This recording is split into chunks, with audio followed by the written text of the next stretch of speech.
Welcome to Boys, episode 166. Hello! Oh, clipping the mic in 3 seconds. We are here with another episode, a very special episode, come to think of it. You know what? Yeah, it is special. As a matter of fact, it's very special.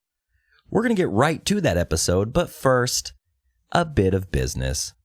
BoysPodcast.com. It's a hub of all things boys. There you will find links to our Facebook, Instagram, Twitter, as well as that golden donate button. Smash it with all your heart, all your might, and all of your wallet. Send us a few bucks if you like this show week after week, if it brings you joy, if it brings you entertainment, if it brings you something to think about. You know what would be fun? Something a little fun. Remember Street Fighter? I do. Remember there's the part in the game where you can test your might? Well, that's Mortal Kombat. That is Mortal Kombat. In Street Fighter, you beat up a car. Yeah, and E Honda was the best one because you do that hoi, hoi, hoi, hoi. Yeah. Or Chun-Li. Chun-Li. The lightning kick. Yeah. Lightning kick. If there's a way you could do that, but it's smashing a like button. Over and over. Over and over.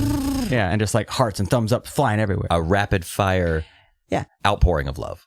That's what we're asking from you. Yes. E Honda the shit out of our page. Every link. Just smash them all. Smash it up. Boys is available on iTunes, Stitcher, SoundCloud, YouTube, Spotify. Where there, you'll have to search us all one word, lowercase, Boys Podcast. Every single episode, including the one you're listening to right now, is available right there. Leave a review on iTunes. Help us rise through the ranks of all the other podcasts. You know, I've heard there's a few. A lot of them. There's a few. Many, many, many podcasts. There are podcasts about woodworking. There are podcasts about book collecting. There are podcasts about conspiracy theories. There are podcasts about Jesus Christ. There are podcasts about the devil.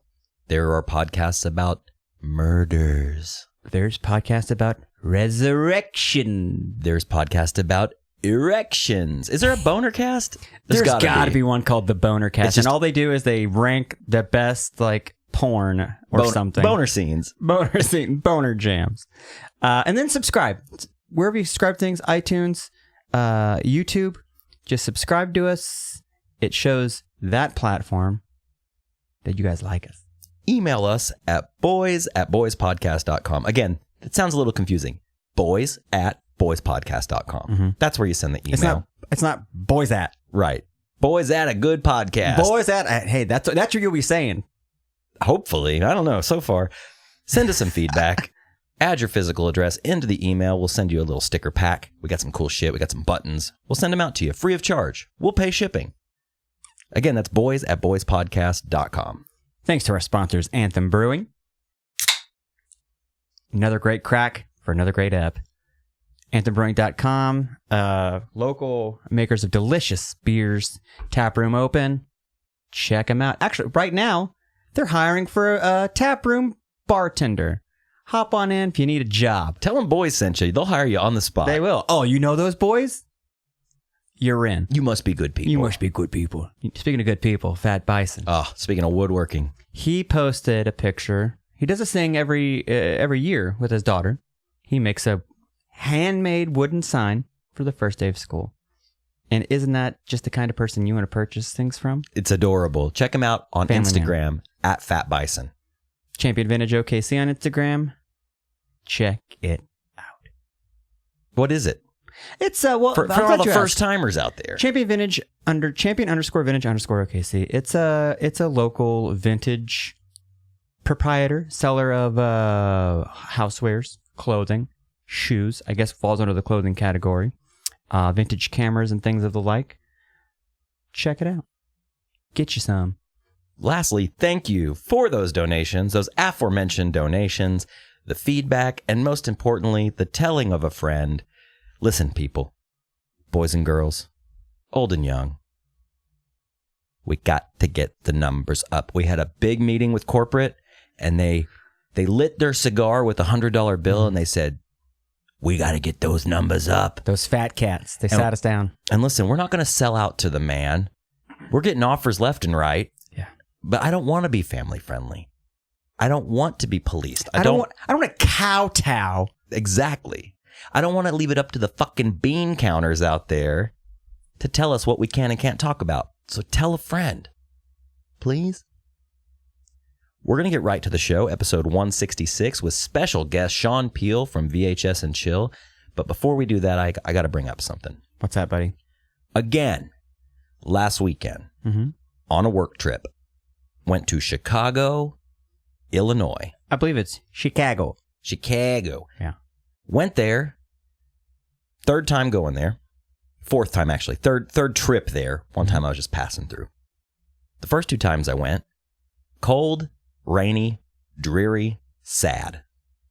This time I went, stepped off the plane, crossed the air bridge, went and picked up my luggage, hailed the Uber, went to the hotel, washed my hands, took a nap, pulled out my iPad, went to porn. No, as soon as I got there, put my dick in my hand. As soon as I got there, I realized, holy shit, it's 80 degrees and partly cloudy with a slight breeze. Beautiful weather. You get that Lake Michigan air coming off of it, too. Yeah. So what did I decide to do? I'm going to go get me a coffee. A cold coffee. You know I love my cold coffee. Yeah. But what time of the day was this? 2 in the afternoon. Okay. 3. Good time to get a cold coffee. That's like when I like to recharge a bit, you know? Yeah. Like dose up. Chug a little cold coffee. Chug it. Oh, I chug. Don't even enjoy a sip. Just all down the gullet. I'm a chugger. Let it be known. Put that on my headstone. He was a chugger. He was a dirty chugger. I go get my coffee at a nice little beanery. A roastery, if you will. Do you remember the name of this roastery? No. Did it rhyme with Farlux? No. That's too expensive. It rhymed with 11 Heaven. Oh. Only the finest for Robbie Ray. Yeah. I forget. It's some little local shithole. Sure. I go. They bring out the cold coffee. I'm excited. I get my straw. I do that thing where you like rip the paper off the straw and blow it. Oh, I love that. Yeah, shooting like a laser, like a missile, paper missile. Hitting that old lady across the room. Oh, yeah. Pop the straw in that joker. Put the lips to the straw and realize something. I'm using a paper straw. And here's my thing. Paper straws can eat my ass. Paper straws are also wasteful, too. I'm drinking out of a plastic cup with a plastic lid. There you go. What? Do you know how much more plastic it takes to make a cup and a lid than it does to make a flimsy, short straw? Well, they're worried something about the turtles. Fuck the turtles. I don't care. Hey, if it's not my 4 homies, I don't care about That's right. turtles. There's only 4 turtles I care about. And they're tattooed right on my back. Have you ever seen my back piece? It's just the turtles logo and then right underneath the 4 of them. Well, it's Eastman and Laird design, but it's actually a recreation of Lemon Party, but with the Ninja Turtles. Okay. Yeah, you should check it out. Google Lemon Party, by the way, if you haven't. It's a really cool photo. Yeah. Yeah, it's awesome. I get this straw in my mouth, and I'm just like, I could already taste it dissolving. Yeah, it's with like that chalky kind of like the papery taste. It tasted like I was drinking it out of a cardboard box. Oh, dude. It was a good cup of coffee. It was a good cup of cold coffee. There's nothing, dude. Okay, remember when we were kids and it's the only time you drink out of fucking cardboard is when you're in grade school. A milk carton. A milk carton. Yeah. And it's fucking gross. Yeah. You get that paper on your lips. Not to mention, you're peeling it. What are you peeling? Glue. Guess what's still on that rim? Fucking glue, dude. You're drinking milk and glue. It's disgusting. It's gross. Do you remember when we were kids and Gatorade used to come in glass bottles? Yeah. Those were the days. Bring it back to glass. Bring it back to plastic straws. Because glass is turtle. recyclable. Listen, I get pollution. I get it. All right? I'm a smart guy. I get pollution. I understand it. I might know pollution better than anybody else in the world. However, just because one stupid turtle was addicted to blow, got that crazy straw, couldn't get enough, one turtle is going to make millions of people uncomfortable when they enjoy their cold coffee. I just don't get it. I don't either. I think the straw thing kind of got blew out of proportion. It was like, no pun intended, on paper, it sounded like a good idea. Sure. But in practice, like when Starbucks changed and they used those plastic like sippy cup lids instead, and you go, hey, you realize that lid is far more plastic. And it doesn't break down as quickly as a little straw. Listen, I don't need anything fancy. Doesn't have to be thick. No. Doesn't have to be long. Doesn't have to have any dyes or pigments. It doesn't have to have that red and white striped straw. It doesn't even be colored. Doesn't even need to be a bendy. Just give me I'll drink through a fucking coffee stirrer before I drink through a fucking paper straw. Ever done it? Yes. I used to think they were just straws for little people. Me too. Like, not little people, but people with small mouths. When I was a kid, I would drink my hot coffee out of coffee stirrers. It took and me... it's like you have to go... Yeah. Get a headache. Just You're basically turning yourself into a hummingbird, drinking a coffee one drop at a time. Oh, this is good. This is real good. Yeah. It took me way too long to realize that you're not supposed to use those to drink out of. Yeah. You know what I mean? Yeah. Or did you ever like double barrel it? Oh, yeah. You had to. You had to. Or you're not getting anything out of it. Yeah. You'd die of thirst. Yeah. Like what, at the bar, like we give these little tiny straws out for drinks, but you have to give them two because you can't. It's like it's so small. Right. The diameter. You're not going to get any beverage through that. No. So you got to double up. Sometimes, if they're being kind of shitty, I'll just put like 4 in their glass. Okay. Like, I showed you. You're gonna be well hydrated. Yeah. With booze. You get drunk quicker. What was better though as a kid than a fresh box of straws? My grandma always had the party straws. Oh, like yeah, the Bendy yeah. straws. The Bendy flexible straws. I still got a bag of Bendies at my house. Dude, nothing better than a bag of Bendies for a boy. You take those straws. Here's what you do, Josh. Yeah. You take one and you kind of peg it, I guess you'd say. Like you would peg your jeans. Like you'd bend it and kind of make it pointy on one end. And then you stick that straw in another straw. Oh, yeah. And then you do that over and over. Keep going. Like the beer staff of straws. What's the furthest you've ever been from a drink you've been sipping on? Hold on. I'm going to move myself away from the table just to get a... All right. He's rolling back. He's examining the table. About yay far. Okay, so you're about 3 feet. Yeah. 3 feet. How long is a straw? Like 6 inches? I'd say a straw is about 10 inches. So I probably got about maybe 4 straws. 8 inches. A good 4 straws together. Well, usable straw. Okay. I mean, you can make it last forever. Mm-hmm. Let's make this last forever. And ever.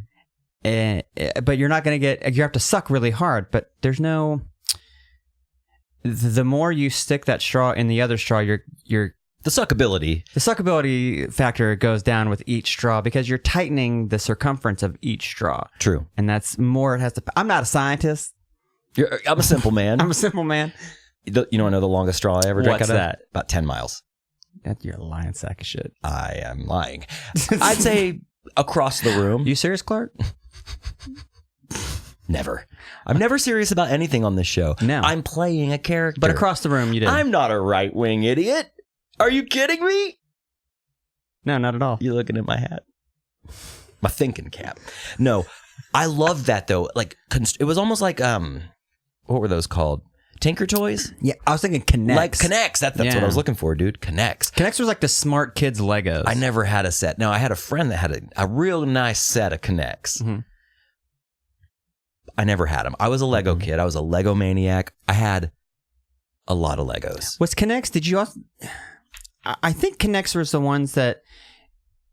It came with like motors too. Like you can put like rubber bands around things and make things move and shit. I believe so, but also there was the Lego set Technics. Oh, Technics, yeah. That was some like advanced Lego. Like you could be a real Lego. You can maniac. make a car that actually rolls. Yeah, and shit like some that. of them were like rubber band powered. Some were battery powered. Mm-hmm. I never maybe had a set or two of Connects. It seemed too technical for me. I'm building houses. Right. Like I'm literally just putting, the colors aren't going to match. It's 4 walls and a really shitty roof. And maybe like a rogue tree. Perhaps. Maybe. Perhaps. And my dude's not even going to fit inside of, the little Lego man? He's not going to fit inside of there. Man, I love a classic Lego man. I'm not really keen on modern Legos, but classic Lego man, like if you pull up a classic Lego man spaceman, before they got all fancy and highfalutin. Yeah, just the cylindrical-esque head with a little knob on the top so you can put a hat or a space helmet. Yep. No visor, anything like that. The only feature are 2 dots for eyes, maybe some eyebrows, right? Maybe. And a smile. Yep. That's all you need, dude. A non-opening smile, just a... Hey, that's all you need. That's it. 2 eyes, 2 eyebrows, and a smile. That should be our new theme. Mm-hmm. I loved Legos. Mm-hmm. I loved Lincoln Logs. I loved anything you could build as a kid. Yeah. But yeah, fuck paper straws, man. And then people like carrying these metal ones around, which listen, you do you. If that makes you sleep better at night, Sure. if you feel good about yourself for carrying a metal straw, that's cool. Like I ain't trying to yuck your yum. Yeah. However, you might fall on it and die. I mean, that's going to the extreme, rock a mic like a vandal. But my wife carries around a metal straw, but she rarely uses it. It's one of those things like your heart's in the right place, but you realize when it's crunch time. Yeah, you realize how hard it is to actually follow through. If you really wanted to have zero footprint and be the best citizen you can be, dude, your life is going to be so fucking shitty and boring. You can do nothing. You can't live in a house. You can't wear fucking modern clothes. You know what I mean? Like everything is tainted in some way.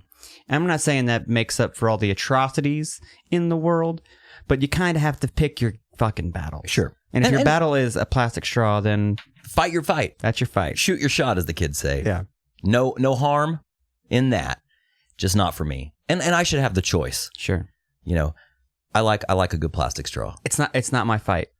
No, exactly. Speaking of, on the way home from this trip, we're standing in line to get on the plane. I got lucky enough to fly first class. Both ways? Yeah. Oh, how'd it feel? It felt great because, unlike my last trip, both the departure and the arrival, I should say, went off without a hitch. I mean, you're a real jet setter. You know the words. I know. I do. I use the lingo. Yeah. Last time I flew, crazy. Tons of delays on the tarmac. It's a real nightmare. We're taxiing. There you go. You know? More of that vocabulary. It's good. I love airplane vocabulary. When I was a kid, I used to be obsessed with airports. Dude, me too. The smell. I used to go, before I ever flew on a plane, it was back when you can go to the airport, you can go directly to the fucking jetway to pick someone up. Oh, yeah. We would go pick my older sister up. That's a pre-9/11 world. Pre-9/11 world. And I loved the smell of the airport. It had this weird, the smell is different now, but back in the day, it was almost like, it almost stunk. What's jet fuel is what I smell. Yeah. It had, and kind of like a skunky skunky jet fuel kind of a thing, like like cheap plastic kind of a vibe.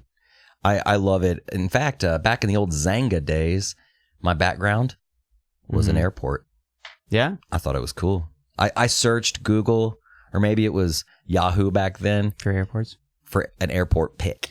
I thought it was so cool. There was something with that back in like the late 90s, early 2000s. Like, there's a lot of Alkaline Trio songs back in the day about airplanes and airports and flying, and it romanticized the fuck out of flying for me. I'm like, when is Matt Skiba on so many fucking planes? He's not. He wasn't then, probably now. Jet setter. I'm sure, big Blink 182 Skiba. Yeah. Jimmy Eat World, Goodbye Sky Harbor. So many songs about flying. Hey, Angels and Airwaves. Oh, don't even get me started. Take off your pants and jacket. There's an airplane on the cover. Yeah, for takeoff. Right. Yeah. Think about it. Think about it, bro. I don't love, as an adult, I don't love going to the airport. I'm not one of those people that's like, I don't stress out about it. It's no big deal. But like, and I get it. Like I'm a law-abiding citizen. I'll take my shoes off. I won't even give no guff. I'll do it. But it is kind of like, what's the word I'm looking for? A racket? Rigmarole? Yes. It's a thing we shouldn't have to do. We shouldn't have to, one, you shouldn't have to take off your fucking shoes. I think that's goddamn ridiculous. I'm walking through this thing that's scanning my entire body, but it can't look through my fucking shoes. Maybe it doesn't go that low.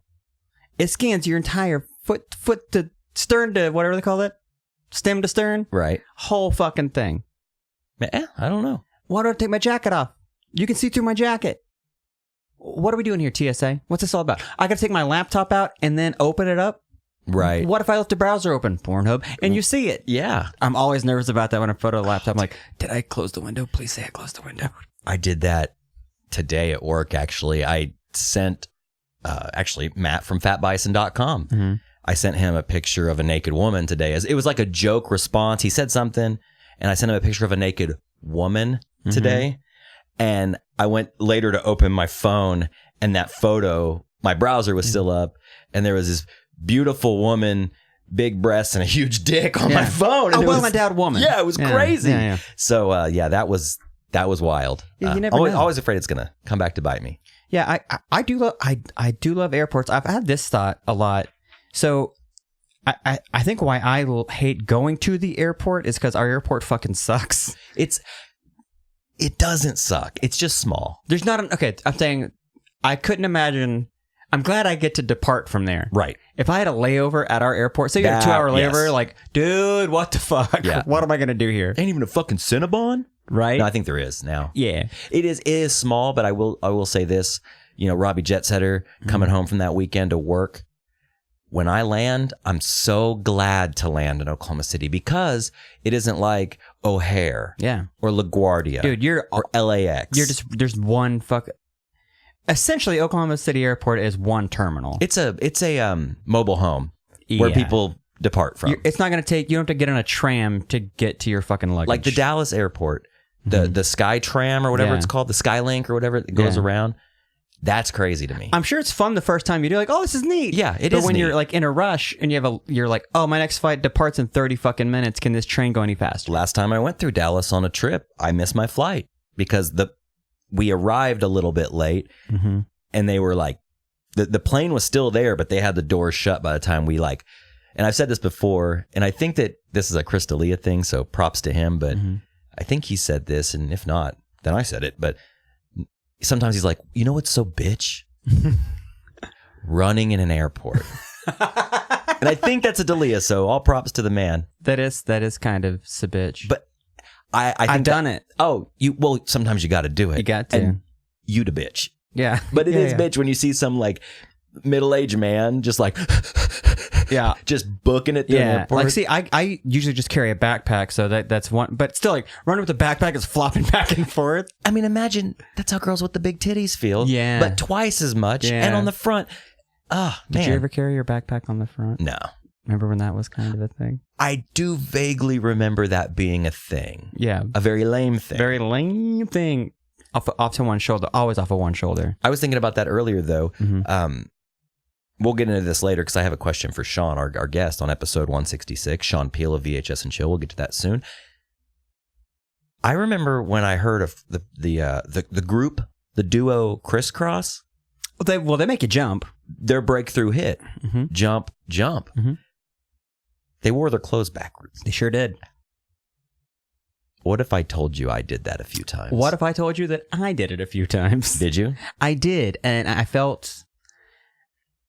when I was doing it, I felt this is fucking cool. Did you really? Oh, I thought I was so badass. See, even back then when I did it, I'd say I did it maybe 3 times. Until someone saw me in there. Right. And then I immediately knew how fucking ridiculous I looked. Well, that's what happens when you go out on a limb. Yeah. You're in your room. You maybe have the full-length mirror on your closet door. Yeah. And you put this on and you're like I've done that with a hat. I've done that with a new pair of shoes that I took a chance on. And you're like, I can rock this. I'm pulling this off. You take a single step out your front door, and the minute somebody lays their eyes on you, you're just like, what did I do? Yeah. And the person just looks at you kind of like, the fuck is this dipshit wearing? I get fads. Yeah. But I never got wearing your clothes backward. They're not designed to be comfortable backwards. Well, unless you shit a lot. For the male genitalia. Right. Like, for pissing. But even take a shirt, take a t-shirt. The front goes down more on the collar than the back. Yeah, you put that shit back. Have you ever accidentally, it's a plain t-shirt, but it doesn't have a tag in it? You ever putting one on backwards before? And you're like, it's like choking you. Yeah. But no, I've thought about that too. Was it, so before Crisscross hit it big, when they were just rapping on the streets and doing these shows, I don't think that was really what happened. Right. But were they always wearing their clothes backwards? Was that their thing? Or when they got signed, did Johnny Fat Cat, some white dude in a fucking wide shouldered suit, go, you know what you kids need to do? You need something that kicks. Put your clothes on backwards. Put your trousers on backwards. What if he was just a pedophile and it was just a ruse for getting them to take their clothes off in his office? Now what you got to do, you got to put your pants on backwards, and then I want you to unzip your fly, bend over, and spread them. Jesus. You know what I mean? It's a I've seen happen. Hey, it's a thing. Hello. It's a thing. And then that guy went on to commit suicide. Yeah. So yeah, I'm wondering if that's what it was. If it was put on by the label, like a thing, like we're gonna make this pop.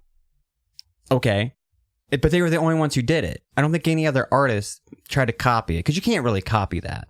I think you're right. I think Criss Cross is the only R&B hip hop duo that ever wore their clothes backwards. And I'm sure it was mostly suburban white kids who tried to wear their clothes backwards. Right. Because, like, urban kids are cool. They're going to see right through the bullshit. Where us whiteys are going to be like, yeah, they're like, I'm not doing that. I'm going to do that. And maybe I'll be cool. Yeah. Like wearing cross colors or, you know, trying to be hip, man. Guilty. All right. So we're going to get to the show. All right. Enough fucking around. All right. We got a few things to talk about with Mr. Peel tonight. But real quick, I got a little addendum to the intro. We've got a new hotline. Hotline Boys. Hotline Bling. Now listen, here's the number. Area code 405-582-0242. That's 582-0242. Call us. Leave a message. If it's up to snuff, we'll play it on the show. I've been trying to make it spell something, but you know what? Doesn't have a letter on it? Fucking O. Yeah, the zero fucked it up.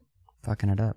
Also, we have brand new dad hats for sale. Dim's got popular. We sold a few, man. I'm really excited. I sold one this weekend, actually. It's a black dad. I call it a dad hat. It's a low profile Mac DeMarco style hat. Is what I would say. In black. It's got a Coral Boys logo on the front. It's made by Adams Hat Company. It's got a genuine leather band, which Cold Crown. I don't know what that means, but I like it. It means it keeps your head cool because there's mesh inside. Oh, that's tight. Listen, man, this is a premium hat that you can wear forwards or backwards. I've never seen anybody try to pull off a backwards dad hat. Choose your own hat venture. Oh, Robbie. With the Adams Boys hat. I know the leather band pissed some people off. I was about to say it's not vegan because there's a leather band, but you know what, guys? Okay, like we talked about with straws, pick your battles. It's a great hat. I'm vegetarian, but I have a leather belt. It's a cool belt. I'm sorry. You know, I'm sorry. It's cool. If you're not against it, and here's the deal. We're going to make some hats that are all man-made. Vegan, 100% vegan. Kosher. Vegan. Blessed by a priest. It's like blessed by a rabbi. Yes. It's going to be real kosher. But for now, you can get one of these classic. It's a classic in the making. It goes with everything. $20. We'll deliver it locally. Yeah. Hit us up on our Instagram, Boys Podcast. Shoot us an email, boys@boyspodcast. Or just call the hotline and request one. We'll hook you up. We will hook you up. Lastly, we made the announcement a few weeks ago. We're just going to plug it real quick. Robbie and Josh from Boys Podcast, along with our buddy Chris Van Dyne on the drums, we're doing this Blink 405, a Blink 182 tribute, live and in concert at the Speakeasy, Saturday, September 28th. Get there around 9. The show's going to kick off shortly after that. It's $5. We got a double feature. Speaking of chill, speaking of VHS, we got Blink 405 playing Enema of the State in its entirety, plus a bunch of other hits, followed immediately by a 90s, 2000s dance party hosted by none other than Ryan Drake. Yeah. You might have been to one of these before. They're a banger. If you haven't been, you gotta fucking go to one. It's fun time. He plays hits, cool songs ranging from lit to fucking brandy, you know? Everything in between, from mid 90s, late 90s, early aughts. Great shit. So right after we're done playing Enema of the State in its entirety, plus other various Blink-182 hits, which are coming along, if I must say, they're coming along very well. I was going to say, we had practice on Sunday, right after I got back from my flight. Because, you know, I like to travel. Jet setter. Actually, we didn't practice on Sunday because my fucking car broke down, but we practiced on Monday. And we're coming along, man. Yeah. We got a little ways to go, but we got about 5 more practices before then. It's going to be a blast. We'd really like for you guys to come. We'd love for it to be well attended. We'd love for it to be a sing-along. Good vibes. Good vibes. All night long. Without further ado, episode 166 with Sean Peel of VHS and Chill. On with the show.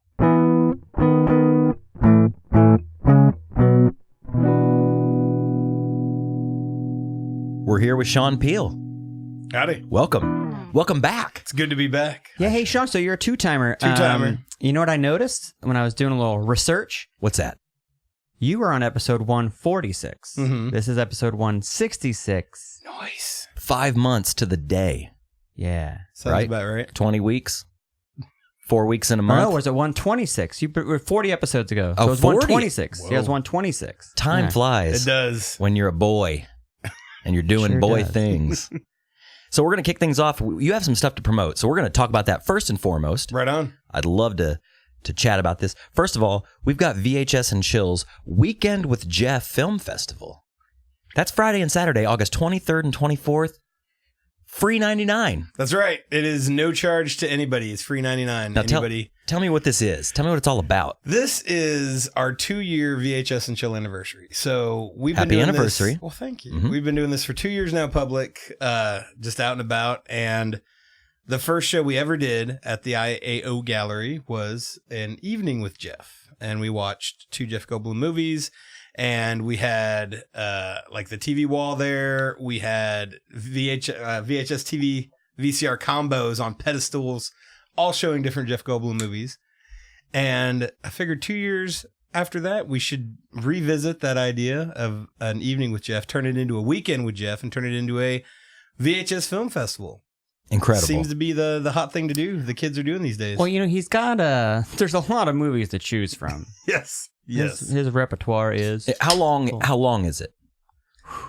He's got to been at least like No, his 30. dick. No, Oh. the IMDb page. How long That- is it? Honestly, I think Jeff Goldblum's probably got a hog. There you go. We'll And find it's out. silence. We'll find out this weekend. Could you isolate that, please? Put it on the He's a soundboard. handsome man. I don't know. Yeah. So what does this all entail? Movies. It's movies. We're doing what is it? Floor Banana Productions comedy troupe is doing they're kind of opening the thing on Friday night with the Jeff Goldblum hour. They're doing an hour of live comedy, which from what I've heard sounds hilarious. What they've told me they're the shenanigans they're going to get up to. After that, we're going to watch I would say Bananigans. Bananigans. There you go. You can use that if you'd like. Bennigan's, great restaurant. Delicious food. Are they even around anymore? No, but man, They're gone. They're gone? they should come. They closed forever. up shop? As far as I know. Okay, if there's any listeners who isn't in the Oklahoma, that's not proper grammar. I think there's still some around. It's like Shoney's. Oh, There's some around. yeah. Okay. I used to get fucked up at Bennigan's. That's though, dude. cool. Yeah, right? Real Yeah. cool. Like my burp earlier. Yeah. I'm a very cool person. Nice.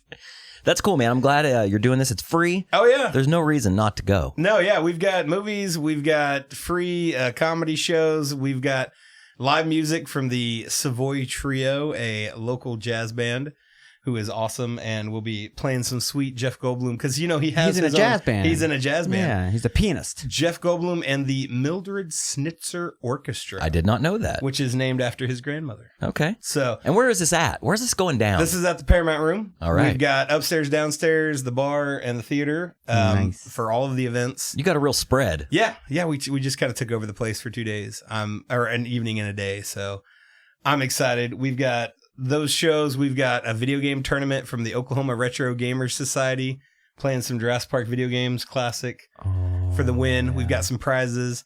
We're doing a art gallery, a charity art gallery. If you want to draw something or have anything Jeff Goldblum inspired, some original art, bring it in. We are selling those for charity. The charity we've chosen is the Rock and Roll Girls Camp, Yeah. LKC. Yeah, Girls Rock Camp. Yeah. Yeah, they're awesome. They just did a big thing at the Tower Theater. Their big end of camp presentation they did. We chose them because a local musical charity, as Jeff Goldblum himself loves himself some music. So we figured we'd just kind of pass that on. That is awesome. They call that being on brand. There you go. On Yeah. brand. I like that. Yes. Well, cool. Check it out. Oh, yeah. This will come out. This is actually dropping the morning of the festivities. Nice. So just in time. Well, there you go. Just in time then. I love it. You know, speaking of movies, I had something to talk to you about being a movie guy yourself. I'm not as much of a movie guy as we discussed last time. But when I think movies, I think of actors. Okay. And when I think actors, I think Shaquille O'Neal. He's probably Is one that of the he's probably one of the finest actors of our generation. I mean, Steel, arguably? Kazam, I believe that's it. That's it. I think that's it. Hold on. Uncle Drew. Okay, is it bad that when that trailer came out, I kind of wanted to go see it? Uncle Drew. Uncle Drew is where he's an old person trailer, face. yeah. It's like him, and there's a couple of other like basketball players from back in the day. They play old men, and they play basketball. Okay. They still that game? Yeah, it's something about they're his nephews in a tournament, and he needs them to play on a team with them or some shit like that. Okay. They teach the youngins how to play ball. Right. The old men still got it. Yeah. I like it.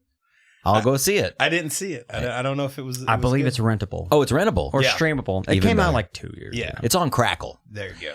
Guaranteed. It's right on at Crackle. Right at the top of the list on the Crackle's most crackable flicks. I don't know. I like the knuckle cracking though. That like because we were saying crack. No, it fit. It was perfect. I thought you planned that. So I've been on this Shaq kick lately. I tried to find you guys a copy of Shaq Food today. Really? I didn't find one. Well, I have a retro pie. Yes, and I've got it on there. You've got it on there. But You been playing it? No. No. And I lied last week when I said I was going to play it. Well, I didn't lie. I forgot. It's a little bit of a difference. It's different. You forgot. Yeah. But I looked at his IMDb. I looked at the 3 movies on there. I didn't realize he was in this movie called Steel. Yeah. Have you seen it? Yes. On the Shaqability chart, 1 being terrible, 10 being full Shaq Diesel, Shaq Attack. What would you rate? A 10. Really? I mean, it's amazing in its weirdness. We were going to do it on because I've got it on VHS. We were going to do it on one of our Blockbusted video nights. We haven't chosen the night yet. But yeah, that's a weird movie. A lot of people never heard of it. I knew about, is it Kazam? Kazam, yeah. Okay, I know. I think we talked about that last time. Shazam and Kazam. I didn't know that Steel existed, and I looked at it. He did the soundtrack for it too. Yeah. And that brings me to something I wanted to play. So we talked about it last week, so we're going to revisit real quick. But I had Shaq Diesel on cassette when I was in probably 7th grade, 1993. And I loved it. I was a real Shaq. You're a Shaq head. I was a Shaq head. Is that what they call them? Shaq fans? Yeah, like a crackhead, but you're a Shaq head. Oh, Shaq yes. head. Yeah, yes. Come on, guys. Got any more of them Shaq singles? But I had the tape. I wore it out. Well, he had a resurfacing about 5 to 7 years ago with a little diss track he came out with. And I was going to play it. It's real short, but let's check it out real quick. This is called, on YouTube, the Shaq Anti-Kobe Rap. I don't know if you're familiar with this, but man, you're about to be. Here we go. Let's try this out. Give me some. Come on, man. You mess around there. Yeah. Great video quality. Great video quality. His necklace is killing it. I don't know who this little guy is next to him, but tall. Yeah. All right, check it. Check it. You know how I be. Last week, Kobe couldn't do without me. You know how I be. Last week, Kobe couldn't do without me. I call myself big, but I'm not as good as Biggie. I call myself big because I live next to Diddy. Excuse me, Diddy lived next to me. So in the hood, dog, I feel like B.I.G. Because if Biggie was still here, he would be right there on Star Island in the mansion somewhere chilling, sitting on about $500 million. Because me and Guns combined shit, that's $500 million. For real, dog. Now that's B.I.G. Ain't nobody in the world do it bigger than me. That's like a white boy trying to be more nigga than me. That's like a homeless cat having more figures than me. That's like Patrick Ewing having more rings than me. That's like rappers having cars, strip things than me. That's like you saying to yourself you're better than me. That's like Kareem saying to himself he better than me. Now stop, think about that. It ain't about that. It's about B.I.G. aka Big Shaq. Now that's the difference between first and last place. Kobe, nigga, tell me how my ass tastes. Burn. Okay. burn. Well, he also burned Patrick Ewing there Tell me how too. my ass tastes. Look at him smiling. He knows that line. Everybody, Kobe, tell me how my ass tastes. And now everybody joins in. I'm a horse. Kobe ratted me out. That's why I'm getting divorced. He said Shaq gave a bitch a meal. I don't do that because my name's Shaquille. I love him. I don't leave him. I got a vasectomy. Now I can't breed him. Kobe, how my ass tastes. Everybody, Kobe, how my ass tastes. Yeah, All right. couldn't do without me. It's so good. Kobe, And to get couldn't do burned without by me. Shaq, Kobe, I mean, Wow. couldn't do without amazing, me. Everybody, amazing. Kobe. Shaq's got bars, Yeah. as the kids say. Yeah. I was impressed. I listened to Shaq. Come to find out, the guy's got like 6 albums too, Got a lot of them. including the soundtracks. Yeah. I read his Wikipedia page, not the Shaquille O'Neal Wikipedia page, but the Shaq Diesel Wikipedia page. It's a different entity. Vast deference. Way good. I've listened to the Shaq Diesel album probably 7 times in the last week, and I just love it. I've been playing the YouTube videos for my girlfriend and her daughter, and they're sick of it. They hate it. They just don't get it. So what would you say? Is Shaq a better rapper or actor? Sean, I want you to field this question, sir. Ooh. I mean, you heard a taste there. I've an got ass taste. yeah, exactly. I've had a taste of his musical stylings. I have seen more of the movies, so I would lean towards his acting abilities. All right. Fair enough, Josh. Because I just don't have the knowledge. Man, he's not a very good actor. He's a decent rapper. And when he compared himself to Biggie, but he knows he's not as good as Biggie. Right. But he did slam Puff Daddy, Yeah. Kobe, Yeah. and Patrick Ewing. Yeah. in 2 verses. I'm gonna say better rapper, but that's not saying a whole lot. Fair enough. Has more of a future in that. How about better basketball player? Better Oh, wait. fucking sports announcer. He Played basketball? Yeah, what? Yeah, I played for a little bit. Oh, fuck me, Blue Chips. He was in Blue Chips. Blue Chips. Now, Blue that was Chips. actually a good movie. Have you seen Blue Chips? I have. Nick Nolte, man. I think Yeah. Blue Chips is a fantastic film. It's an excellent film. When he's playing basketball in like a junkyard, there's like random chains and like chain link fence hanging on a brick wall. All kinds of cool shit. It's gritty. I'm going to watch Blue Chips again. Do it. I also had a challenge. Somebody challenged me to watch a movie I hadn't seen since I was a kid, and that would be Maximum Overdrive starring Emilio Estevez. Oh, yeah. Stephen King. Does it hold up? From what I've heard, yes. Okay. Well, it depends on what you mean by hold up, because it was a terrible movie when it came out. So being a horrible B movie, Mm-hmm. yes, it holds up. Now, if you go into it watching it knowing that it was the only movie that Stephen King himself directed. Oh, he directed it. Yeah. Oh, high as fuck on cocaine. all the cocaine. The entire time. all the cocaine. That just makes me want to watch it even more. Yeah. But I mean, it's a cool concept. I mean, we've seen in other movies Possessed trucks. Isn't there a scene with a Coke machine that like spits out Cokes Yes. and kills somebody? Yeah. I mean, there's like, Christine's about a car that's kind of possessed, right? It's a demon car. It's a demon car. But it's kind of really what Maximum Overdrive is. It's an allegory for technology and how it's going to just overtake everybody. It's allegedly the prequel to Cars. The Disney film? Yeah, Or like the band? I haven't heard that. You haven't heard about no, that? I haven't heard There's about this whole, that. okay, no. there's this whole like Disney conspiracy theory, not a conspiracy theory. So all the movies are connected, right? All the Pixar movies. So it's about society. Technology is getting better and better and better. And the Toy Story, the older toys are getting kicked out for newer, more technologically advanced toys. Blah blah blah.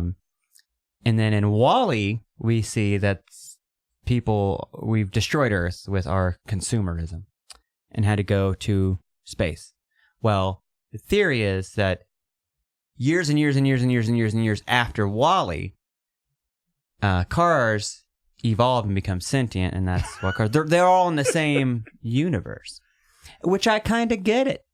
But Maximum Overdrive would be part of that. I think that's the betwixt. That's like... It's like the Terminator. Like that's when that happened. That's when Skynet comes alive.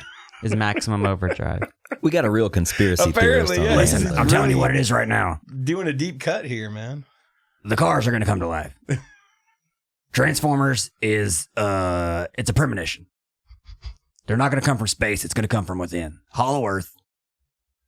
Cars will come alive.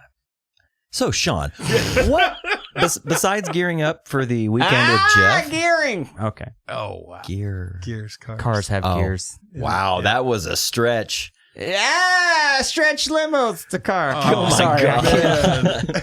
You're on fire. combustion engines. Wow. Besides readying yourself for the weekend with Jeff, Yes. what else you been up to, man? It's been a while since we talked. Been a while. It's been a minute. It's been a busy minute. It's a lot of work at Rodeo. It's getting that theater rolling and doing fun shows and events.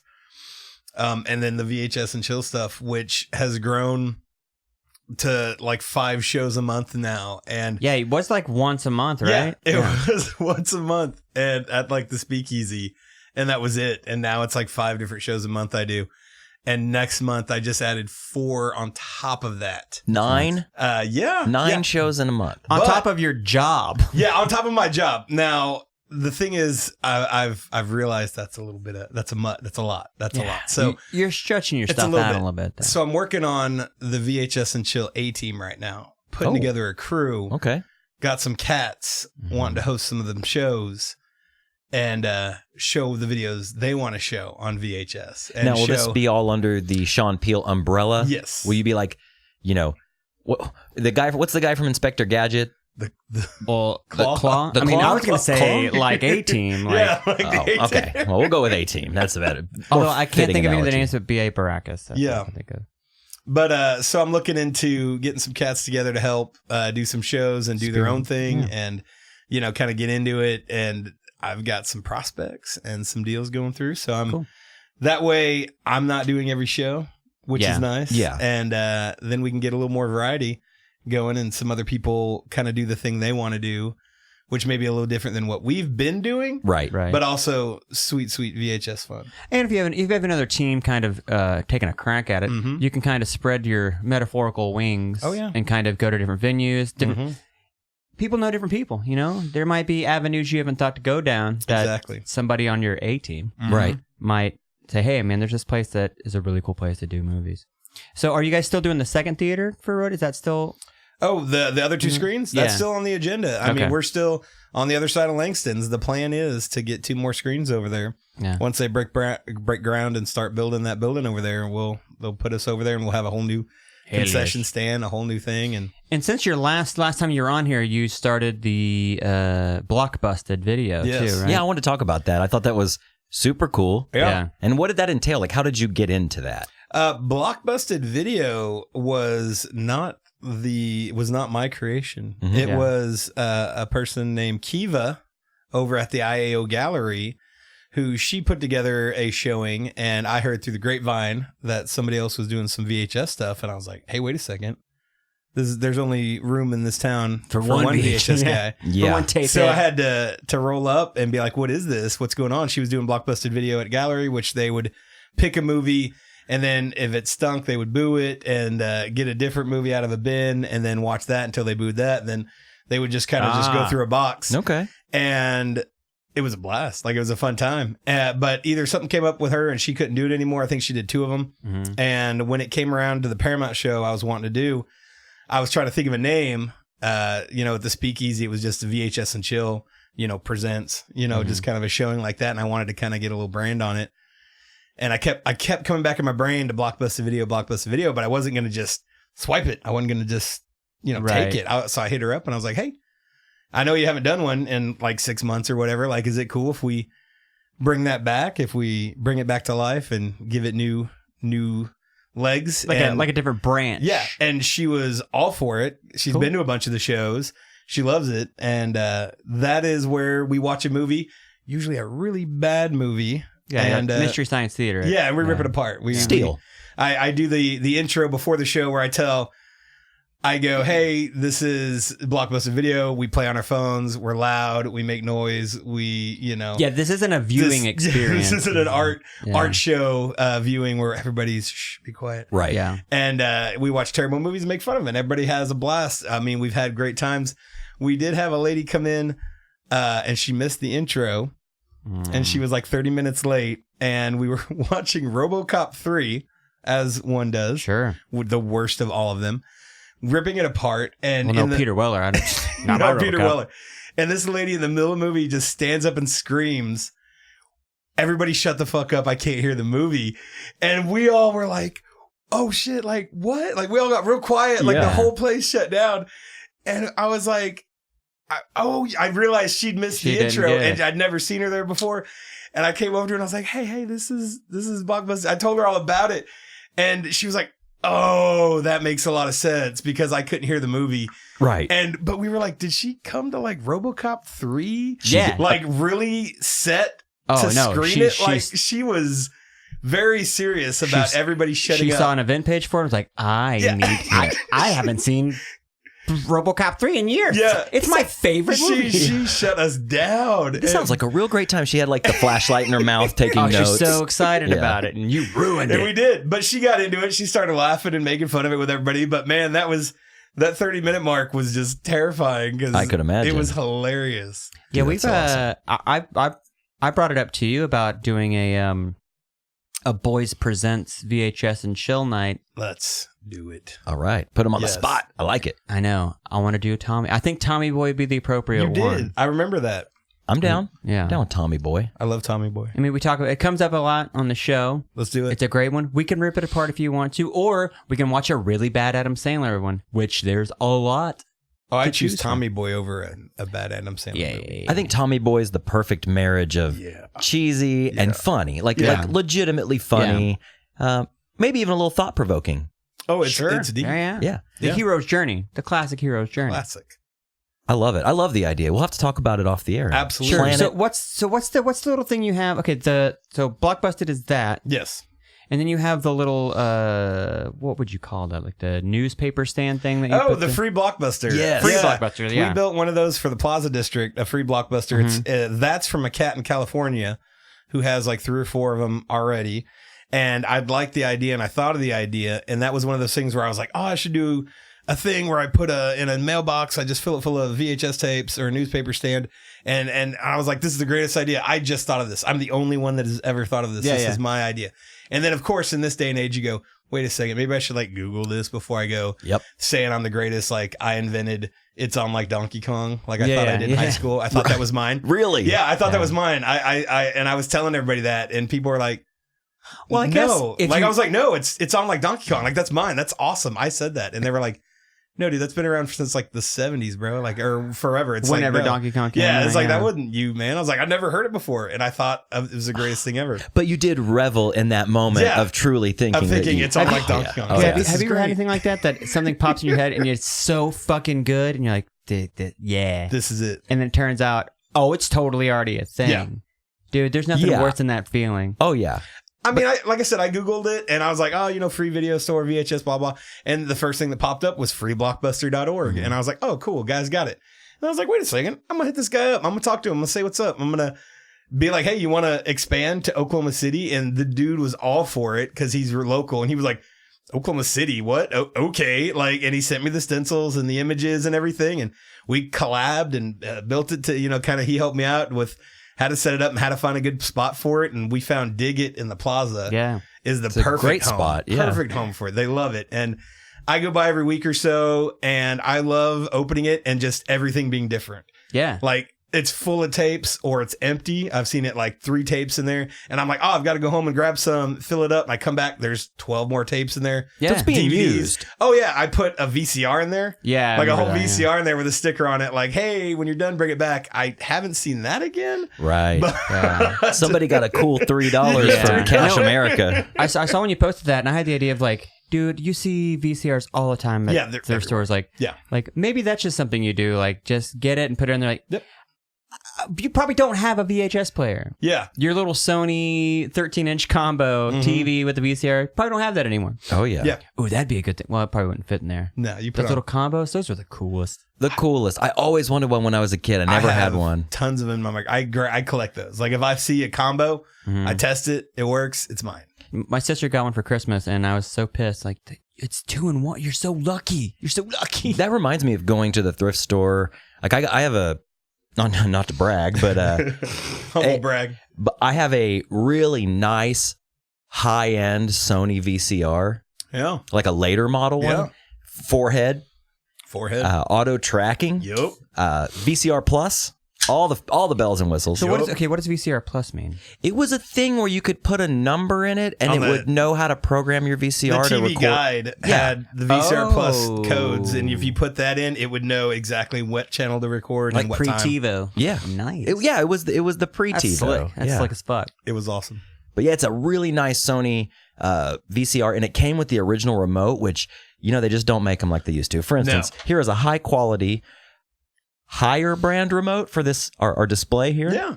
And just a real piece of shit. I can tell that's light as fuck. It weighs nothing. But this Sony remote, like it's the face is metal and it's heavy, and the buttons still feel really good. That's good. They light up when you press it. Yes. And I got that VCR at this. Well, I'm not going to tell you where my honey hole is. Oh, okay. I'll tell you off the air. Oh, off the air. Good. But I walked up, and I always when I go to a thrift store, pretty much my first stop is the electronics and DVDs, VHS, video games, straight CDs. to the back. I always go to the back and then work my way to the front. Past the clothes, past the furniture. Yeah, fuck that shit. Yeah. I go back there, and here's this VCR, and I'm like, damn, that's because I'm a Sony guy. Mm-hmm. I've always been a Sony guy. Mm-hmm. I like Sony. It's good stuff.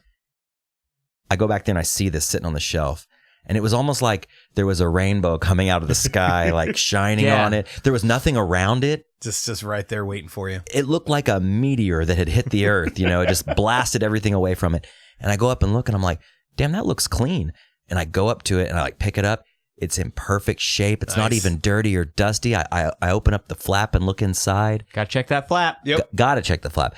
And what I love is when a thrift store has a electronics testing station in it. Yeah. So I took it over. Yep. I went and grabbed a little TV, found some cables in the bin. There's always cables. Got to check the bin. Yep. Gotta check the bin. So you basically hooked it up. Did you put in there's probably a Barney VHS or some shitty movie in Buns of Steel. Buns of Steel. Yep. Always a copy of Buns of Steel. Everywhere. Always. Put that in, fired up perfectly, perfect tracking. I mean, this thing was cherry, Sean. Just jerking off to Buns of Steel in the Oh back. yeah, I couldn't help myself. Took you back. $5. $5. That's Dude. they're not expensive. They're not. No. And they didn't, even a Sony forehead, auto tracking, VCR Plus with remote, $5 out the door. I got it proudly displayed in my living room. Nice. I use it. It's functional. It works. It drives like a dream.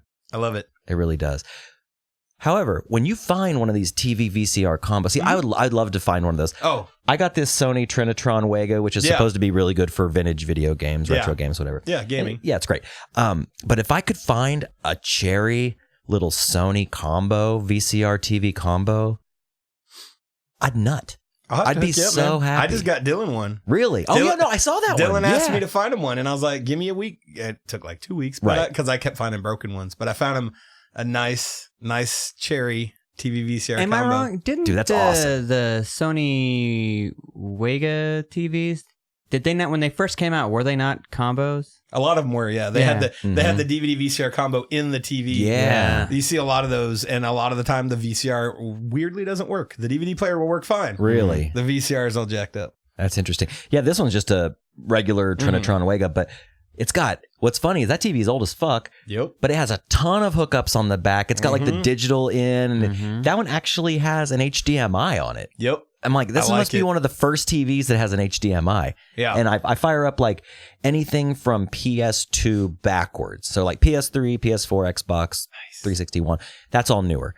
But like a PS2 on that, it looks the way it's supposed to look. Oh, yeah. You hook up a PS2 to one of these like modern flat screens, it looks like shit. Yeah. But when I play Twisted Metal on that motherfucker, That's it's right. so good. Or if you try to hook up an Xbox One to an old CRT TV. How does that look? Garbage.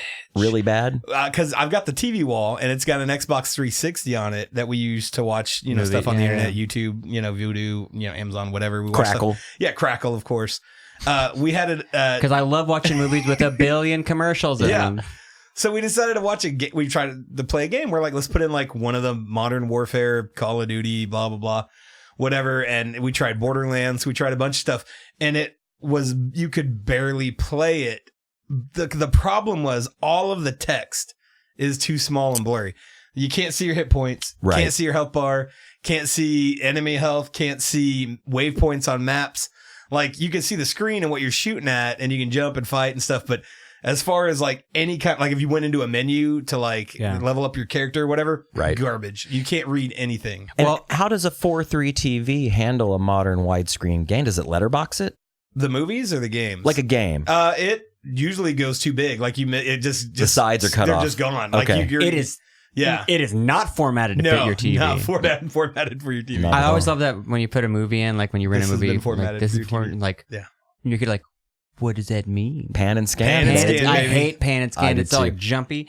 But that makes me think like, so say putting a new thing on an old television is almost the same as putting an old thing on new technology. Like when you watch like, have you ever seen like the original National Lampoon's Vacation on like an HD TV? Like 4K? It looks fucking awful. Does it? It looks like you're watching Really? a Spanish soap opera. Weird. It's the worst thing ever. Yeah, like you can see the set. You can see where the set stops and the lighting, and it's bad. Wow. I spent a lot of money to do a 4K update in the living room away from everything because I was like, what? Because I think I got an Xbox One S or what, the one that plays the 4K Blu-rays. Right. And I was like, oh, let's see what this is all about. So we got a 4K TV, bought a bunch of 4K Blu-rays. Like you said, and of course, all I buy are old movies. I'm buying 80s and 90s movies. I'm not buying the new stuff. Yeah, no. Right. And it looks like garbage. I mean, they look like a PBS, doc. Like everything, the frame rate's all wrong. Like, I mean, it's clear, but it just does. I haven't even finished. I think any of. I think I have like 6 4K movies. I actually put a bunch of them in the free Blockbuster. Resourceful. Surprisingly, they're gone. I went back and they're gone. Yeah, I weird. put a bunch of Blu-rays and DVDs in there. Those are the first to go. They don't come back. Before the VHS. Yeah, I haven't seen any more of those. Like a Blu-ray of like Ninja Turtles 3 or something. Yeah, they're right? just gone. They're just gone. I haven't made the jump to 4K yet. It's not worth it, See, in my that's opinion, what I think. at all. I have a buddy that I work with that's really into gaming, and he's got a 4K, and he said Games the same look cool. thing. Yeah. He said he can tell way more difference in games than he can movies. Exactly. He's like, if you have a Blu-ray player and a decent It's fine. 1080p TV, you're really not going to tell the difference. And one thing I don't like, my father, so I'm a proud owner of also a Sony Bravia flat This screen is a TV. Sony household. Sony household, I apparently. mean, look at my headphones, bro. Aside from the Tell me how my higher ass tastes. shitter TV here, but Yeah, this was actually, I found this. This was free. hey, it works. It does work in all of its 720p That's glory. my household. What's free? I mean, we never like a. It was never like a.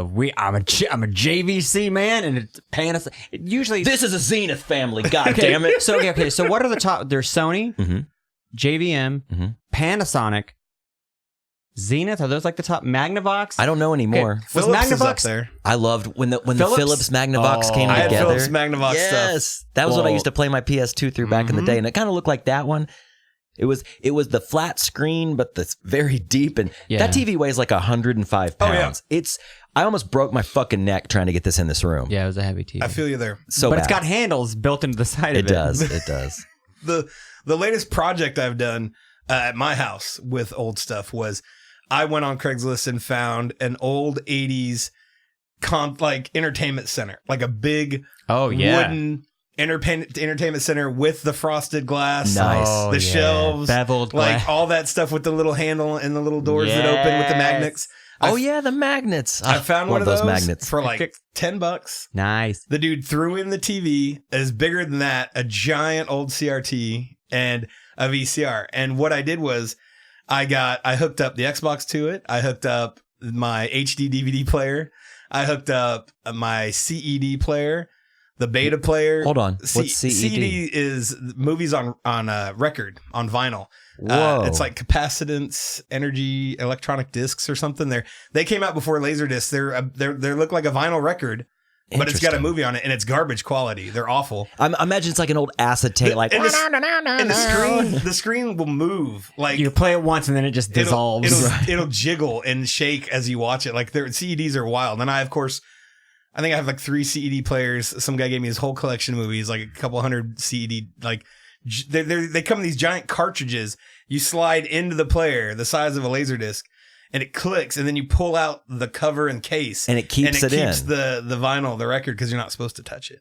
Interesting. And it's the weirdest thing to watch. And so I have that hooked up, the beta player, VCR, Laserdisc, Sega Genesis. I have it all hooked up to this big TV with an RCA switch like a big punch button. Yeah, like mechanical buttons. Yeah. And I can watch everything on that one TV, and I got like a universal remote to control them all. Dude, hell yeah. And it's glorious. You just brought up a term I haven't heard in probably 10 years. Oh, yeah. The magic of the universal remote. Oh, the universal remote. Dude. Yep. You sit and it's you hit cycle, and you go until the thing you're pointing at turns on and off, and then you have to hit enter or something real quick. So great. Listen, guys, here's the thing. You have your television, it's got a remote. You got your VCR, it's got a remote. You got your cable box, it's got a remote. Why not put it all together in one clunky remote? Hard to program. Exactly. Yep. And something's not going to work. And instead of like trying to figure out, you just go, I just won't use that function. Right. I'm just not going to use it. I don't need sound. Yeah, it's fine. It's like that button doesn't work. Yeah, it's like you can't hit menu on your VCR, but it plays and rewinds. So that's whatever. It reminds me of two things. Growing up at my grandma's house, I watched a lot of movies there. I was the only boy out of all my cousins. I had like a sister, and then I had two other girl cousins, and then two other girl cousins.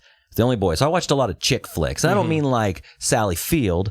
I don't mean, another lady in chick flicks, but I mean like girls just want to have fun, Grease, things like that. And I remember my grandma's old school VCR, and like I know it's still my grandma has passed away, my grandpa's still alive. I'm sure it's somewhere in their garage, but it was one of those old ones that the cartridge goes out the top. Top loaders. And the remote was on a cord. Yes. Oh yeah. Yep.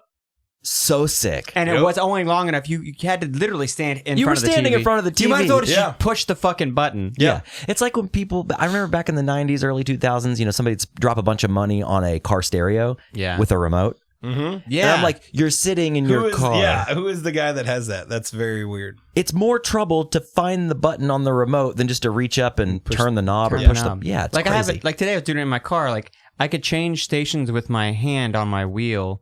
But like, or you can do I this. Can just do this. Yeah. You're saving yourself 6 inches. Yep. Yeah. It's so fucking The other thing about my grandma's house, I remember the old school cable box, black, big silver knob, like 60 channels on it. Yep. So nostalgia, man. I loved that shit. My grandpa had a TV. His remote for his cable box was on a cord like that. It was wood. It was a wood paneling.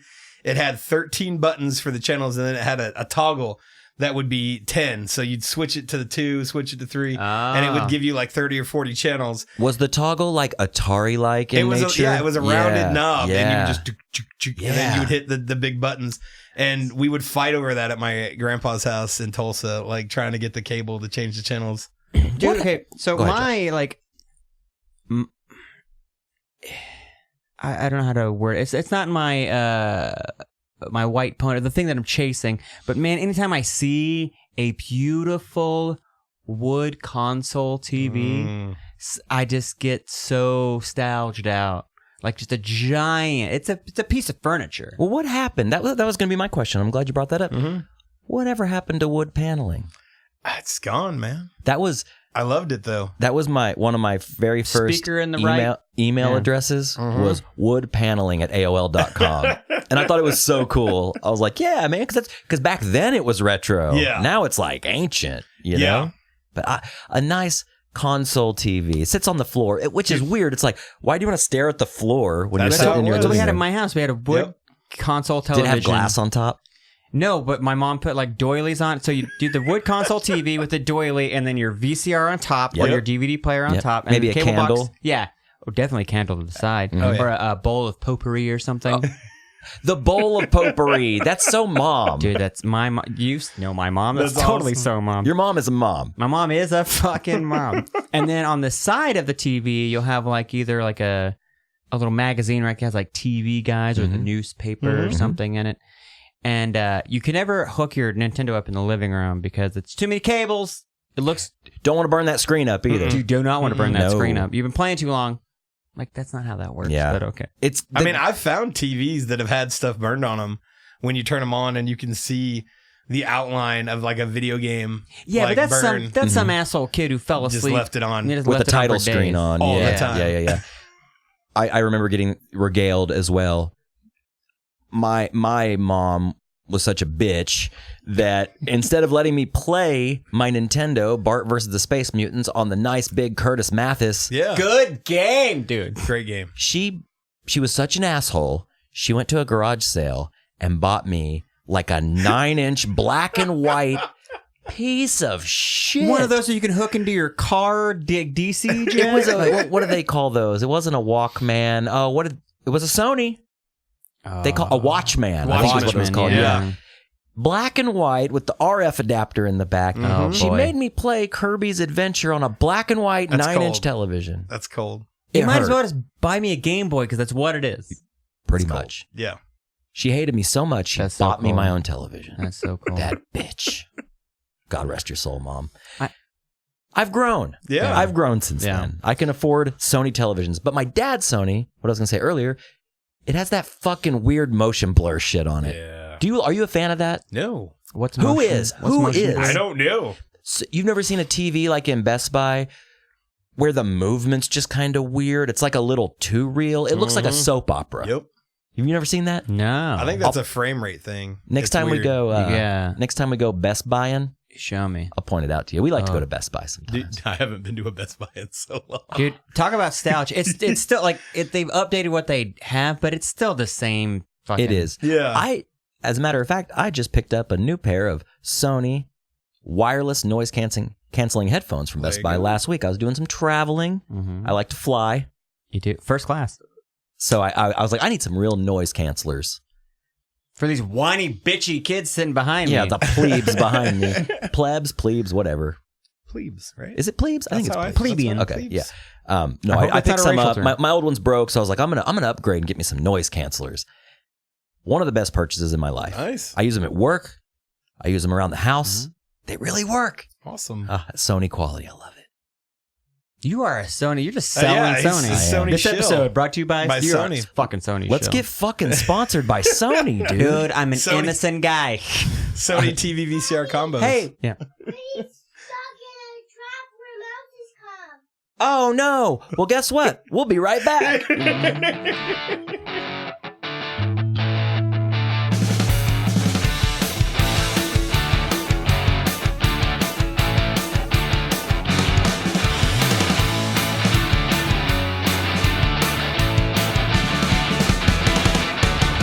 Welcome back. We had to take a quick emergency break, Quick break. but we're back and better than ever.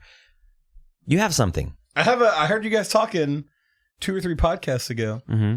talking about the Wildcats. Oh, yeah. And I just, while I was listening to it, had this on my desk at work, as one does. A VHS copy of Wildcats, some of the episodes, and was watching this, and I was like, I know who would like this.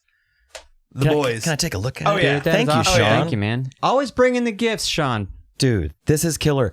I absolutely loved this comic growing up. Me I was a too. grifter kind of guy. What was her name? Do you remember?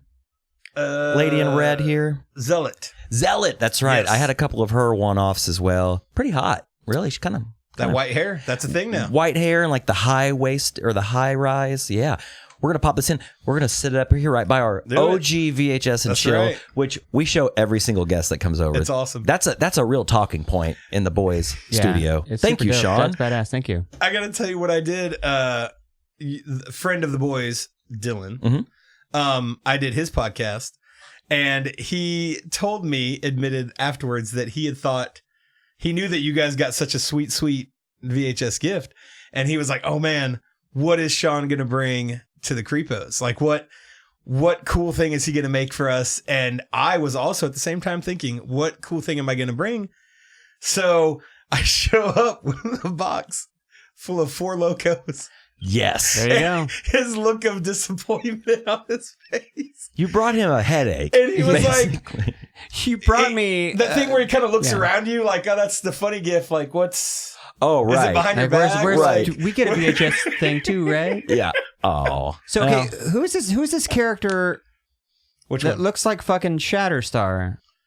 That is Warblade. That's right. Warblade, Yes, okay. Warblade. I just watched it, so no, I'm not going to claim that I totally knew all these guys You're up- from way back when. So many cool characters, You're up man. to snuff here. Thank you so much, Sean. Yeah. I'll Okay, give that a view. Okay, so while we're just real quick. So what was the one where there was a cop? They were a cop team, and one was called Long Arm, and he could stretch his arm out. It's cops. Cops. C.O.P.S.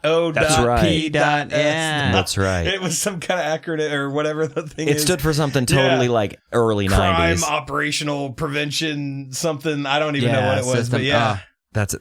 I forgot about Cops. So many like 90s action kind of team up. And I think it's all thanks to X-Men. Oh, I was going to say, let's be honest. As much as I love the Wildcats, I do have Wildcats #1 signed by Jim Lee. Ooh, nice. The poor man's X-Men. Yes. Yeah. But great. Yeah. But great. We talked about Gen 13. Gen 13 I was into. Dude, I still have like a long box full of Gen 13. Oh, man. Nice. Yeah, I talked about drawing Fairchild and like beating off to it. Yeah, I heard that. Yeah. The ones with the holographic foil Yeah. covers. Oh, yeah. The foil. It just makes them The look foil so cover. real. Oh, yeah. They pop out. So I want to close up with a question for you, Sean. Yeah, sure. And we can all field this question, but we'll start with you. If you had to pick 3 movies that everybody should have to watch, required viewing, if you will. Oh. 3 movies, any genre, any time. Just in life, in general. Like when you were born, Okay. you get your birth certificate and you get a copy of these 3 movies on VHS. Okay. And you get a Sony tape. So they've got to be the Combo. older movies, classics. No, this could be just a modern movie on VHS. They could be copied to VHS. It's dubbed from 4K to VHS. I was gonna say I just this last week got an SVHS player, which is the fancier S video, better than VHS quality. I just got one of those hooked up to my computer finally through like several different adapters, a transitional, some kind of a box that connects everything together, and finally I can record stuff off my computer. Like my last VHS and Chill shows, I've put together a mixtape of all my upcoming shows with trailers and videos and synthwave music bumpers and all kinds of stuff that I recorded off my computer onto my VHS. That's next and level. I've been taking that out. That's sick. Yeah, dude. But those 3 movies, so yeah, I could take anything and put it on a VHS. You want something on VHS? I'll paint and scan it. Dude. Go through the Damn. whole movie. Damn. Yeah. That's commitment, dog. There are underground bootleg groups where they will be like, yo, anybody got paint and scan Rogue One? Yo, anybody out there? Some Rogue One on paint and scan? Somebody wants that. Somebody will be like, yo, bro, I got you. Here's That's a link. sick. Like Here's a link. gritty, like I saw a beta version of Solo. Somebody made a beta paint and scan, tore up, like just like it was. You were watching it on old beta tape. How did it the make you colors were feel? all off. I loved it. Yeah. I get a kick out of that. It's gotta be weird because it's like modern but nostalgic at the love same it. time. That's why I have Blade Runner 2049 on 4K, but I will watch the VHS I have of Blade Runner 2049 any day over that. Dude, that's sick. Just to get a kick out of it. But That's so sick. speaking of Blade Runner, one of the movies would be the original Blade Runner. If you get 3 movies. You know what's funny? When I picked up my Sony 4-head auto tracking VCR Plus VCR, lo and behold, right there next to it, Boom. well, in the rack, was a pristine copy of Blade Runner, which I also purchased. Of course. That was like I wanted its maiden voyage to be Blade Runner. Oh yeah. Theatrical And it's version, right? Oh yeah, and it's wonderful. It's wonderful. I've wanted to do a Blade Runner show because around town they do the final cut, the 4K version of Blade Runner. When 2049 came around, theaters were showing that and stuff, and I was like, I want to show the VHS theatrical with the terrible Harrison Ford dub over the his dialogue over the thing. I want that. I want to show that. Oh, killer. But all right, so Blade Runner, for sure, Blade theatrical Runner. cut. Theatrical cut. All right, not the final cut, not director's cut, the old one. I guess for the second one, I am a big nerd, obviously, so I would go with Tron, the original Tron on VHS, so you could see the dangers of the computer world, the scary, scary computer future of Technocracy. of virtual reality. technocrats. Exactly. And I guess I would round it out with one of the most perfect action films of all time that has never been repeated in what it is in its own film series, the original Predator. Ooh. Those are 3 solid choices, my man. All science fiction choices. Well, yeah. That Predator film, like you can watch that now on VHS. I have it on 4K. It looks great, but it's one of the most perfect action films from beginning to end. Oh yeah. And the way one way you know for sure is you watch any of the other Predator films. Aliens vs. Predator, Predator 2, all the Predators, whatever the last one was called, The Predator. The I Predator, think. yeah. Just any of those. And then you watch the original. It's not even fair. No. Like, it's not even close. None of them even close. What's so great about Predator is it's a war movie that turns into a science fiction movie. Yeah. Where characters, it's like playing with toys. Characters get picked off one by one until there's one guy left, and that's your favorite toy. Yeah. And it's Arnold Schwarzenegger. Of course it is. But all the characters are awesome. And when they bite it, you feel like you're like, no, the Indian guy, Speaking of athletes in movies, fucking Jesse the Body Ventura. Boom. Ain't got time to bleed. Also, one of my favorite conspiracy theorist guys is Jesse the Body Ventura. Add that to the fucking catalog, dude. That was a just good worked one. that. Yeah. Did it. Yeah, that's a solid choice. I am going to watch Predator again. It's a great film. The last time I watched Predator was when we were hanging out in Gatewood at like the Gatewood party house and stuff. Yeah. And the only reason I was there was because I had a crush on this girl that was there, and I was like trying to like, do that thing where you like put your hand on the leg and kind of like, with consent, slide it up a little bit. But so I wasn't really paying attention. So I need to watch it. I saw it when I was very young, but I was young. Oh no, stupid. It is like so good. One of the perfect action films of all time. And it's got that like, I know a lot of people talk about like toxic masculinity, but there's something like beefy. It is. It's very beefy. Every actor in that movie was jacked on steroids. They were sweaty. But here's the thing, man. You can turn it a little bit and maybe say the predators don't have the sex. So it could have been a woman just taking them out because of the toxic masculinity. I don't really know. Whatever. I like your angle there. I'm trying to turn it around. All right, what are your three, Josh? I was gonna say Blade Runner, but because it's a fucking great movie. Can I say the first Ninja Turtles movie? Just because you can say whatever you want here. Just because it sparked. If it wasn't for that first Ninja Turtles movie, we would not have comic book movies today, I don't think. You feel like that kind of set the bar for like a modern comic book movie? It set the bar for modern comic book movies. It also set the bar for like a Christopher Nolan, like Dark Batman. Because it was what we had before that was a cartoonish. You had Eastman and Laird's comic, which was gritty as fuck. Then you had super bubblegummy cartoon where the foot soldiers weren't people, they were just robots that you can just blow up. Then you had the movie that goes, no, it's going to be dark. We're not going to stab people and murder them. Wait, we will. We'll throw a dude off a roof, which we'll fucking But there wasn't any penetration. No penetration. It was very HBO. Right, yeah.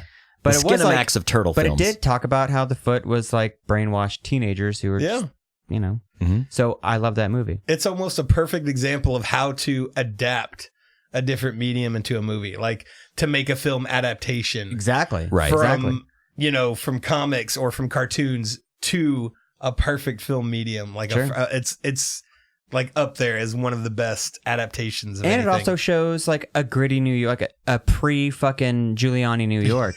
Like the gritty side of New York with like the jerk theaters and stuff. Yeah. And I'll never get to see that again. And I guess my second pick would be another New York movie. It would be, damn it, I just lost it. Another gritty. Oh, Coming to America. Perfect. Shows you another version of gritty fucking New York, but probably one of the best comedies ever made. Yep. Coming to America. That's a great choice. What do you think about the sequel coming out? I'm not sure about it. Yeah. I'm not one of these like fucking fanboy haters of anything that's a remake or a sequel or whatever, but I mean the numbers speak for themselves. Most of them are fucking terrible and aren't doing too great. I'm not too hot about the new Ghostbusters either, even though it's a Reitman thing. It could be cool, but I don't know. And that'll be my third, Ghostbusters. Ooh. It's a good one. Is that New York as well? Yeah. Oh yeah.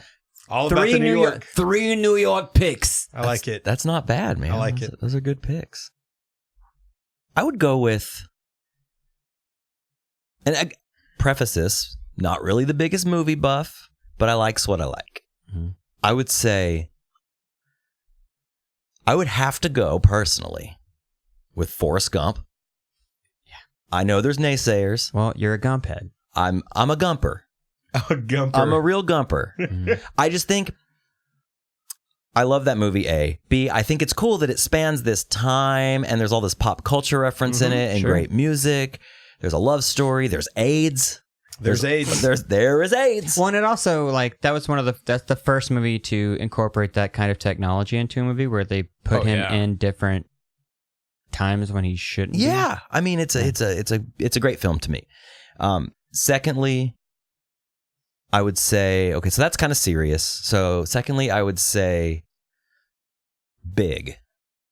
Good one. The reason I say that is because that movie defined my adolescence. I watched it at a friend's house, fell in love with it, the mysticism of it. You get to grow up, and when I was a kid, I was in such a hurry to grow up. And now that I'm older, I'm like, damn it, slow down. Well, when you're a kid, you know that eventually you'll grow up, but it seems like forever away. And that movie was like, nope. This is what it's like. Exactly. We all wanted that job too, where we just got to play with toys and have a giant office. See that a studio apartment with a trampoline. That in movie. It. That's where that movie lied. A babe coming over to jump on it in a dress. Unrealistic expectations. Oh, totally. Like, you can tell. There's a job where you can be a toy tester. Not a real job. Right. You can totally afford this giant loft apartment in New York, like a $10,000 a month apartment with a bunk bed and bunk bed, video games, a Pepsi machine. Ain't gonna happen, bro. But it also had like some afford that. Scary moments, like when he was in his hotel room for the first night, and he was like crying, begging for his mom. His friend stuck with him. They had a cool like song they sang together. Yeah, all kinds of good stuff. Classic movie. The piano scene alone. Oh, yeah. I mean, come on. Chopsticks. It's a classic. Third, I would say Saving Private Ryan. All Tom Hanks.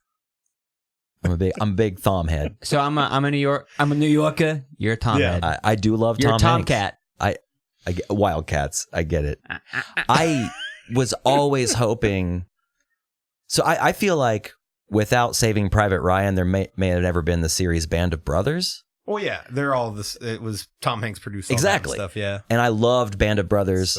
So good. I remember the Christmas that the big steel box set came out. I bought it for my dad because what was cool is when that aired, I was living with my dad at the time, and that was like our thing. Like we would watch that every Sunday night or whatever night it came on, and we bonded over that. My dad's not really into war and stuff like that or history.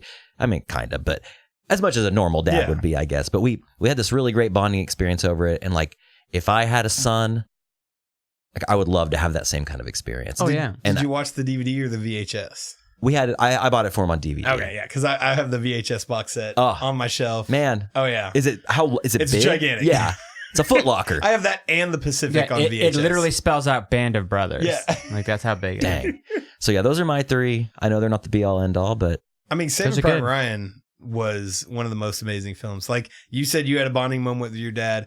When I saw that in the theaters, me and my brother. God, what year was that? We were.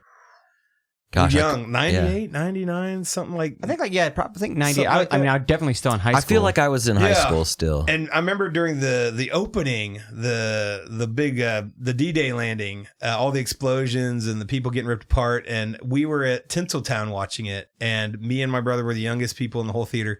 We were laughing, clapping, cheering because we were getting a kick. Wow! But very quickly noticed we were the only ones in the theater doing that.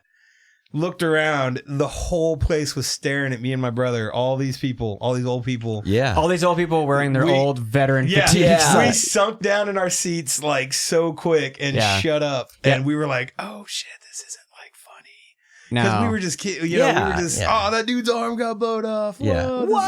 That plane exploded. It was 98. Dude, the opening scene to Saving Private Ryan will always be... People will always talk about it. Dude, when the camera goes under the water and the bullets are whizzing by, classic film. It made it real. Yes. It made, because you grow up, you learn about it in school, World War II, you hear about D-Day, and they can tell you the numbers all day about how many lives were lost, but you see it like that, and it puts you in it, and you see the fear on their face, and like, fuck. Yeah. No, yeah. And that was the first time I'd ever seen my dad cry. Damn. Was at the end of Saving Private Ryan, because that paratrooper group that held that bridge at the end of the movie, that was a real battle that happened in World War II, even though it may not be with those characters that were fictionalized for the film. My grandpa, great grandpa Peel, was one of those paratroopers defending that bridge. And that was the dude I, grew up hanging out with. And that's why he always had a jacked up leg.